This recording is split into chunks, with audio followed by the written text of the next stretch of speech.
কেন আমাদেরকে যেতে দেয়নি, কেন একজন আর্টিস্ট সিসি ওতে থাকার অবস্থায় বাইরে থেকে তাদেরকে বের করে দেওয়া হয়েছে অপমান করে।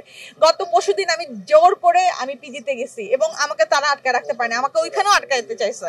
আমি জোর করে ঝগড়াঝাটি সিনক্রেট করে আমি ভিতরে ঢুকছি এবং আমি যে অঞ্জনাপুকে দেখছি আমি এটার জন্য রেডি ছিলাম না। আমরা তো এই অঞ্জনাপুকে দেখিনি, একটা হাস্য উজ্জ্বল টুকটুকে সুন্দর একটা মানুষ, সবসময় দৌড় ঝাঁপ, আমাদের চেয়ে সেই স্ট্রং ছিল। সবসময় বলতাম তুমি এত এনার্জি কোথা থেকে পাও।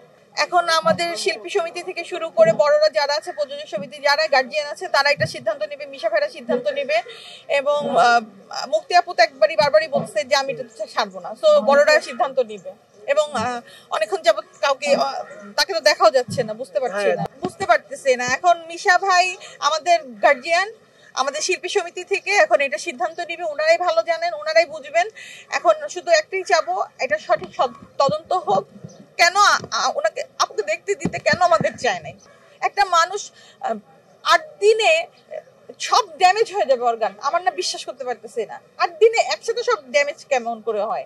যত সবারই হয়, ব্রেন থেকে শুরু করে রক্তক্ষরণ হয়েছে, হার্ট ফেইল হয়েছে, হার্ট অ্যাটাকও না, মানে তোমরা চাইলে কিছু করার নাই। আসলে এটা বড়রাই বলবে, আমরা জানি না, এটা বড়রাও কথা বলুক, ঠিক আছে।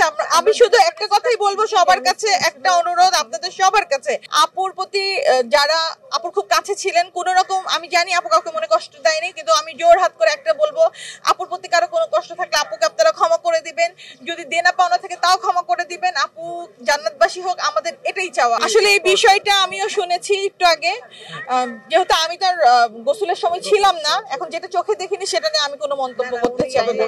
তারা বলছে এখন সেটা কেন, আসলে এটা কোনো অন্য কিছুর দাগ কিনা বা না হসপিটালে শুয়ে থাকার জন্য দাগ, অনেক সময় অনেক দিন হসপিটালে একটা জায়গায় শুয়ে থাকলে দাগ হয় বা মেশিনারিজ দিলেও দাগ হয়, আমি এটা আসলে অ্যাকুরেটলি বলতে পারছি না।